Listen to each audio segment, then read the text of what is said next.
Bonjour à toutes et à tous au cœur de ce Master Club édition 2024. Nous sommes avec Emmanuel Petit, directeur de la RSE du groupe Matmut. Bonjour Emmanuel. Bonjour Fanny. Merci d'être avec nous ce matin, de bonne heure, De bonne heure, un fraîchement peu sur trop ce tôt, un Master peu trop Club. tôt.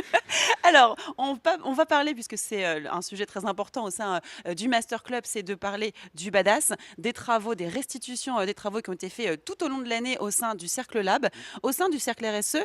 Quels ont été les sujets abordés? Qu'est-ce qu'il en ressort aujourd'hui? Il en ressort beaucoup de choses.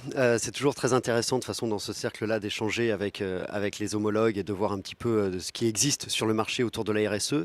Moi, je ressors un grand message qui est la cohérence. C'est-à-dire que la RSE ne peut pas être vue que sous un seul angle et ça doit être un petit peu holistique.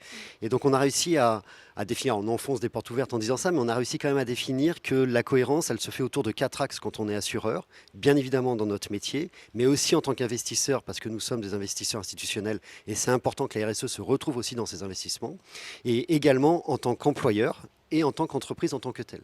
Et donc cette cohérence de messages sur les engagements, sur la RSE que chaque groupe veut mettre, doit être éclairée à l'aune au moins de ces 4 dimensions.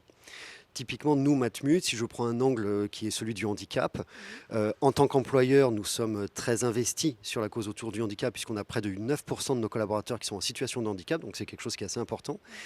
En tant qu'entreprise, en tant que telle, on essaie de se mettre à la mesure du handicap. Et donc, même au sein de la direction RH, il y a toute une équipe qui est dédiée pour le bien-être de nos collaborateurs en situation de handicap, pour essayer que leur vie soit plus simple au sein de l'entreprise. Toutes nos agences, 99% pour être précis de nos agences, sont accessibles pour les personnes en situation de handicap. Donc là, il y a une vraie cohérence.